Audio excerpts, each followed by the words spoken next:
Welcome to Ball Talk Deep, where we talk deep about ball. It's Andrade and Irwin back at it again. Drop a like, drop a sub, drop a comment before we get into it. We post 5+ videos a week, and this time I'm adding the plus because playoffs times we doing post-game reactions, post-series reactions, NBA drama reactions during the postseason. Shit, guys. All that good stuff. Man, we even did a funeral over here, man. You're going to see a card over here, man. Shit, man. It's the trying beauty of the playoffs. A whole city, bro. How you going to do that to a whole city? Yeah, it's the truth, man. I would say it would be a funeral for this matchup, but unlike this other team that we talked about in the card that you saw, this team actually has some hope. Yes, and what you guys can expect from our first round matchup predictions is we're gonna do a brief team profile like summary for each team on what we can hope to expect from them, and some regular season standout factors and stats.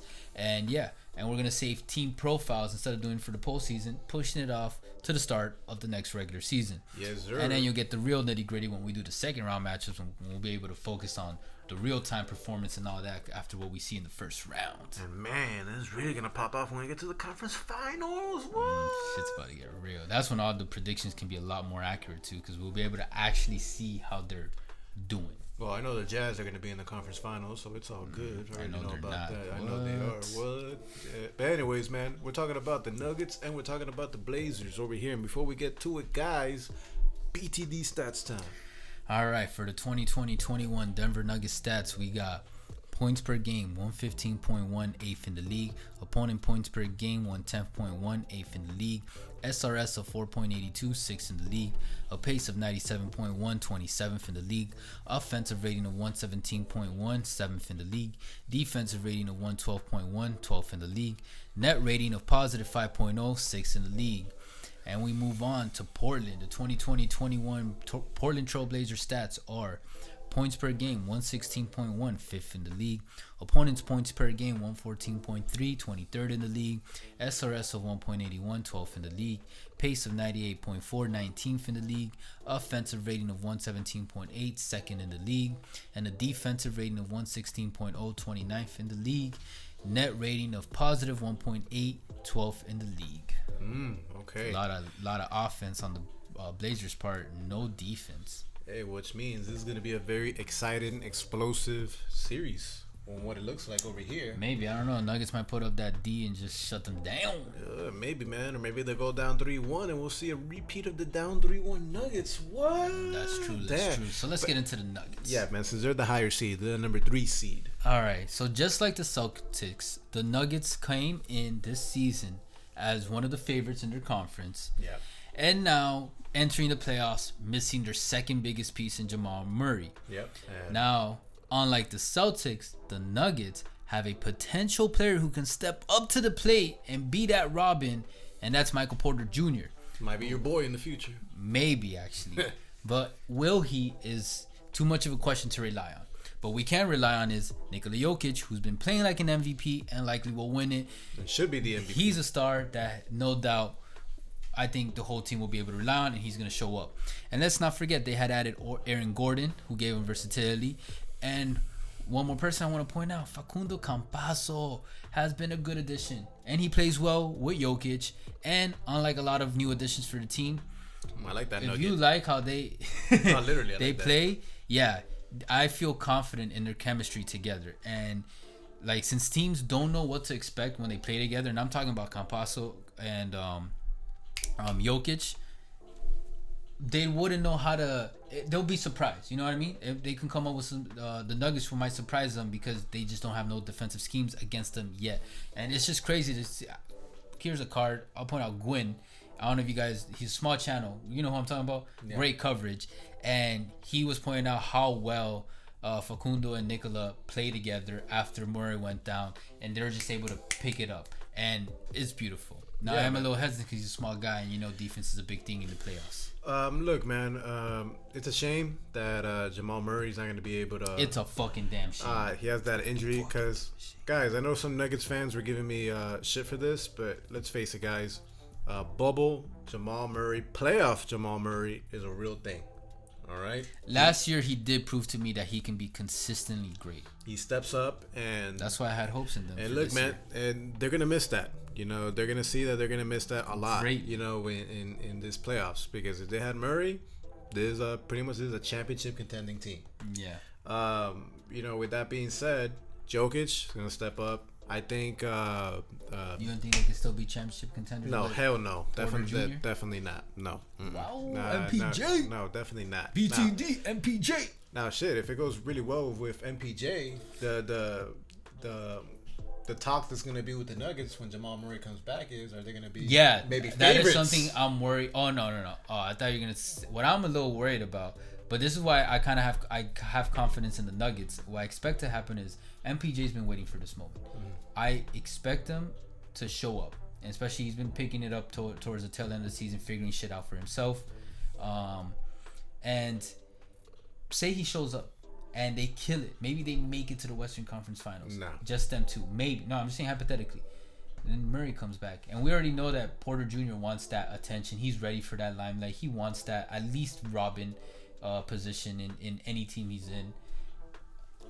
Could ego and he probably be a rolling ball. That's just a future topic to keep in mind. But that's something I'm going to be watching out for in hindsight, in the back of my mind, as I'm watching this series progress, and more importantly, how the Nuggets play out. You know what I mean? Yeah, it should and how be, successful they are. Before we get to the Blazers, guys, Andrade, what do you think is the ceiling and the floor for the Nuggets? For the Nuggets, as currently constructed with the Murray injury and everything, I can still see an NBA Finals appearance. Get the fuck out of here. Get the appearance. Yo, man, Nuggets fan over here. Jeez. And then, I'm not really, but I have become a fan of their play and all that. And then their floor is a second round exit. Now, I do want to clarify, a big reason why I could see it happening for the Nuggets is their positioning. Because after they play Portland, and if they win, they would face either Phoenix or Lakers. And just how I said about the Jazz, the Phoenix have no playoff experience. That's why the Lakers are going to beat them. And then I would say I would expect the Lakers to beat them. Now, if the Lakers go through, I brought this in my reaction video.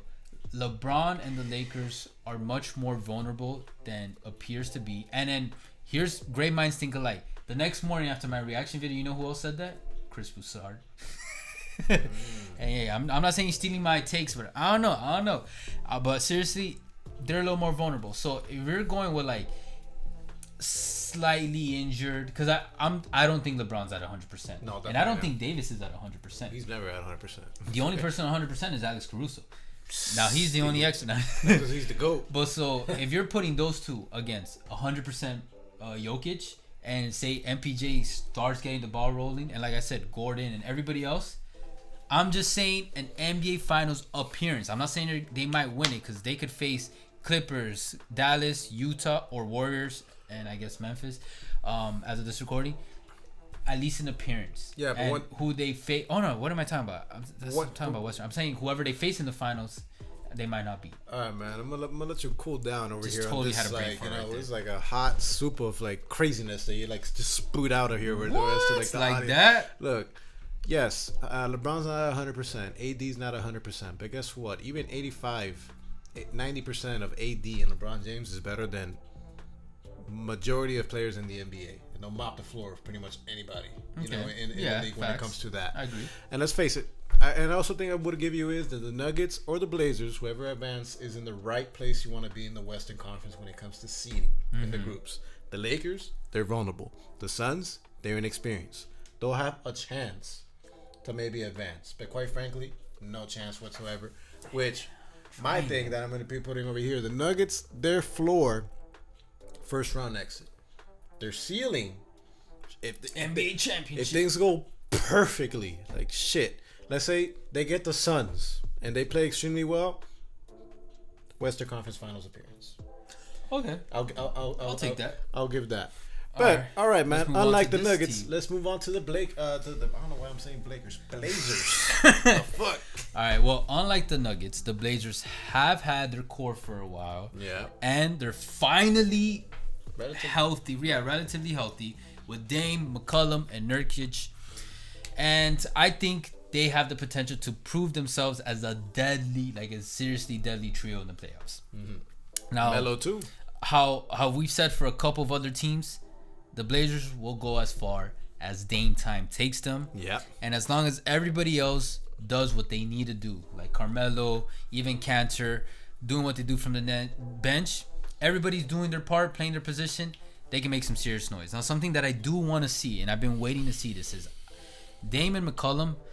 They have great offensive nights separately, like when one's in a slump, like during the playoffs. Like we saw it a lot. We've seen it a lot over the past couple of years. I want to see them do that together in one night. Both of them popping off more consistently. You know what I mean? Yeah. And I'm not saying they have to go for 30-30, but like 20-something, 20-something. You know what I mean? That if they can keep that up consistently, that's a hard... Because they're both shot creators that can shoot from anywhere. Range, especially Dame with the range now. Taking it in, post-ups, like just anything. They're legitimate guards. You know what I mean? Yeah. And... we've seen both of them have these incredible nights, like even McCollum, and it's just like, holy shit, you guys have these two firepowers. What the fuck? And now we're Nurkic down low. Come on, man. Come on. But, yeah, that's about it. All right. And what's your floor and what's your ceiling? Similar to the Nuggets. Okay. Blazers ceiling. Guys, keep in mind that the Blazers were in the Western Conference Finals not too long ago. That was a fluke, though. Well, it was fluke, but you know, yeah. NBA Finals appearance. Again, back to the seeding. And unlike like what I said with the Nuggets, who depending on who they face, Dame and McCollum have more deeper run playoff experience than a lot of these other teams they may face. And their floor, same as the Nuggets, second round exit because they slip up. Yeah, okay, look, man, when it comes to the Blazers, you pretty much hit around the spot. It's going to go on Dame. Before CJ McCollum had that injury, he was looking to make his first All-Star appearance. Believe it or not, CJ McCollum has not made an All-Star. That crazy to me when crazy I found ass out. shit. And I would love to see that happen. You know, if CJ and Dame can both be hot at the same time. Consistently, not only for a game, but for games and for series, bro. Watch out, bro.